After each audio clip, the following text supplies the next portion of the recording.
Hi everyone, we're back. This video is on your introduction to electrical circuits, and we're going to be establishing most of the keywords and showing you the two kind of main types of circuits that you can have and some of the major features, which will help you do an activity that we've designed for you as well to do online, which there'll be another video about explaining. So let's get into it. So electrical circuits, there we go. You excited? I'm excited. Although I feel like this lesson just keeps going around in circles all day. I don't think they get that joke yet, do they? Nope. It's a good one, I guarantee you. All right. Just laugh. Nod your head and say yes. Okay, so in a circuit, we're going to go through the major parts. The first major part is the cell. Now, it's a battery. Like, here's a battery. Now, really, in reality, it's any power source. But we just kind of conceive it as being a battery, but it could be like a wall outlet or anything. And the cell, it stores chemical energy, and it then converts that into electrical energy. When you have a couple of cells together, we now call it a battery. And there we go. And the chemical energy is what pushes it around. And in fact, when you like plug your cell phone in at night, you're not actually storing electricity in your phone. What you're doing is you're reversing the chemical process so that it can do it again. And you can only reverse it so many times before those chemicals get worn out and the membranes get worn out. And that's why eventually your batteries die on your phones. Right? It has to do with there's only a certain number of times you can charge them. Okay? So there we go. There it is. That's a cell. Okay? It's our energy source. But again, this could easily be replaced with a wall outlet. All right. What's an electrical current? Well, it's just like a river when it flows, right? So for flowing electrons, we have current. Now we have to flow it through something, which are called wires and components. And there you go, there's an example. In which direction does it flow? Well, this diagram kind of gives it away, right? If we're dealing with electricity, we're dealing with electrons. Well, the electrons are going to come from the negative end. So they always flow this way. Now, if I flip the battery around, they would flow the other way. And that's it. I like that I automatically said we when I'm doing this. Wee. But I don't know. That's just how I am. So they always flow from the negative end. Is basically what this is trying to show you. And when you draw the cell, the negative end is always the smaller, shorter end, as opposed to the bigger, flatter end. And there you go.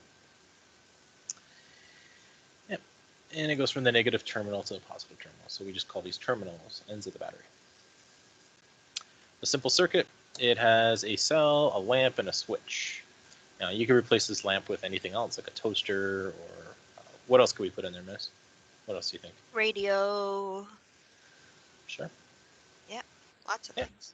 Yeah, exactly. Anything that uses the electricity.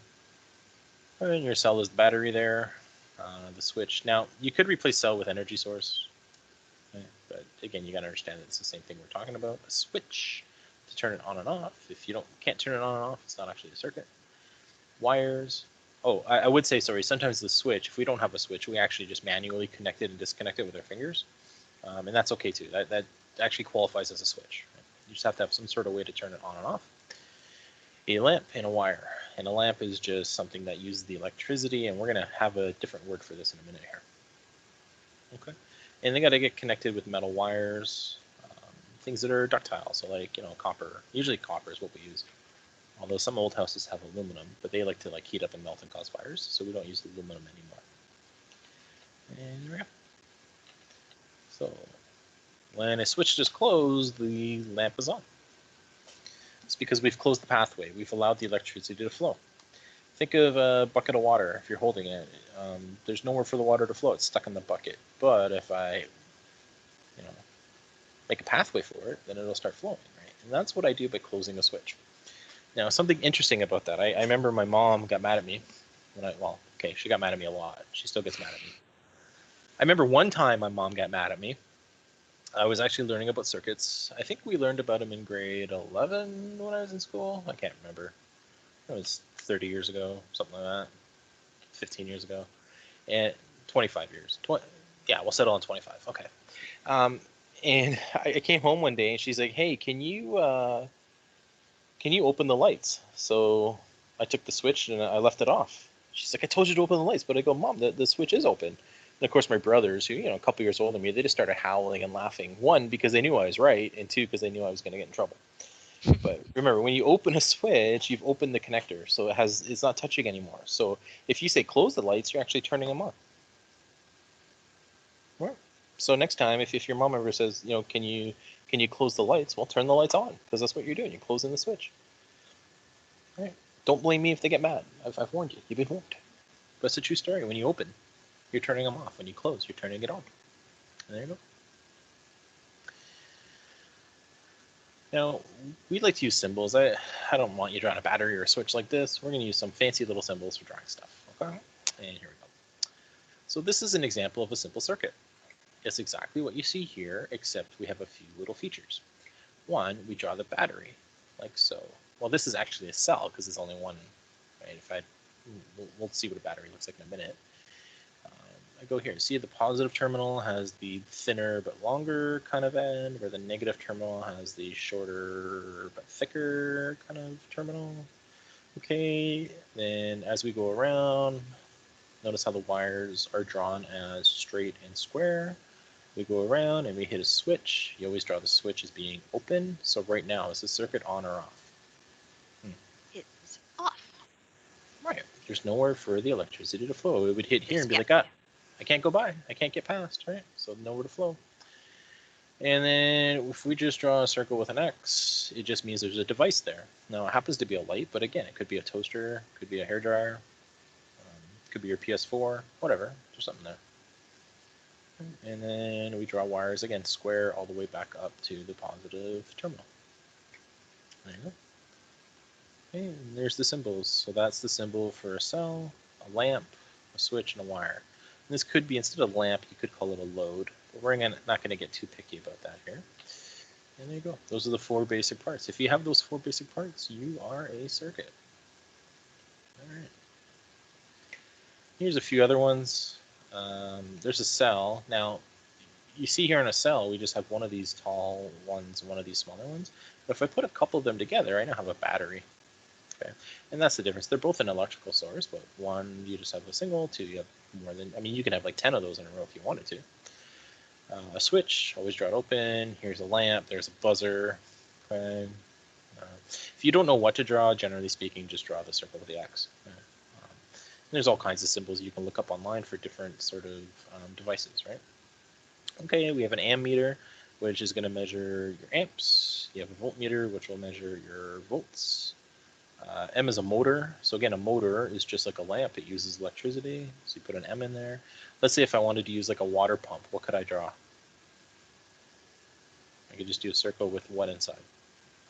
W. Yeah. W, WP, you could put a P, okay? Just indicating what it is, and then you have a little legend on the side there. And then a resistor is just a rectangle that we draw on the wire, and resistors are actually extremely important. Doesn't that kind of look like the thing on your laptop cable? You know, like you plug your laptop into the wall and it has this little brick that kind of sits halfway on it. And then that thing like usually gets hot, right? And that's because it's actually a couple of resistors that make it so you have the right volts and amps for your laptop coming from the wall. So it actually kind of looks like what the resistors look like. They're usually just like little rectangles on a cable. You can actually see those on the wires outside your house. If you go and look up at the wires on the street before they go into those boxes and stuff, you'll see little kind of blocks like these, and those are usually resistors. So I actually draw very much what it looks like. Okay, so now we have 2 types of circuits. Okay, we have a series circuit, and the best way to remember a series circuit is if you think of some of your favorite TV shows. Okay, now you can have something like The Simpsons, which is called an episodic, where The Simpsons, like I could, what have they had, like 30 seasons, right? Now let me ask you a question, Ms. Anglar. Have you seen every episode of The Simpsons? No. Have you seen a bunch of episodes? Probably, yeah. Yeah, so if I, let's say, haven't watched all the episodes, but I jump in at like season 15 and watch 2 or 3 episodes, am I going to know what's going on with the TV show? Like, am I going to get the episode? Or am I going to be lost because I missed Probably. 15 seasons? They're fairly individual. Yeah, I'll be fine, right? Yeah. Generally speaking. Or the news, right? If I don't watch the news today, but I watch the news tomorrow, am I going to be lost? No, I'll be fine, right? Okay, that's not a series. A series would be something like I don't know. I'm currently watching Suits, right? I'm on the last season. I wouldn't just jump in on the last season because you need to know what happened in season 1 to 8 in order to understand season 9. Well, that's a series because one comes after another. Or if you think of oh man, this can make me sad because there's no sports right now. But like, think of the Raptors last year, right? They played in the championship series. Could they just play game 4 first, or did you have to play game 1, 2, and 3 first? You have to play in an order, right? And that's the way you remember series, is that they come in order, one after another, after another, after another. You got to go from 1 to 2 to 3 to 4 to 5. You can't just jump in at 3 or 4. You have to start at the beginning. And that's the way to remember series. Okay, where a parallel circuit, if you think things are parallel, it means they kind of happen at the same time. And so it doesn't matter which way you go. You can go either way and it is fine. But if you just remember series, then you won't forget parallel because it's going to be the other one. Now let's take a look at what this means. In a series circuit, it's defined that they're connected end to end. So they make a simple loop for the current to flow around. And if one bulb breaks, it blows the whole circuit and the bulb goes out. Well, let's think about why that is. We talked about a switch, right? A switch is when you put a break in the line, the electricity can't flow. Well, if we take this light bulb out, what does that light bulb basically act as? It acts, A switch. Yeah, exactly, acts as a switch. Because electricity, in order to get to the second light bulb, it has to go through the first light bulb. So it's stuck. It has to go through number 1 before it goes through number 2. And this is why, like, if you look at some, Christmas lights or Diwali lights or just a string of lights, some of them, if you lose one bulb, they all go out, right? And that's because the electricity goes through all of them. And that's series. It has only one path. The electricity can only go one direction. So if you just pull one thing out, bang, they all go off. Right? Where if you look at a parallel, the electricity is coming down. And from this point, I have an option. I can either go through the first bulb or I can go through the second bulb. So think about it this way. If I'm stuck here and can't go through here, can I still go around to the other bulb? For sure, right? I have another path. So think of this as like cashiers at the grocery store. You come down, boom, you get stuck. But you can still go down another direction. Okay, and we'll be shooting another video in a minute after this to kind of demonstrate this idea. But in here, you have multiple ways you can go. Okay. So the components are connected side by side. The current has a choice of routes, and if this bulb goes out, hey, no problem. We still got this other bulb here. All right, and that's parallel. These two lines are parallel. And that's basically the two types of circuits. Anything you want to add?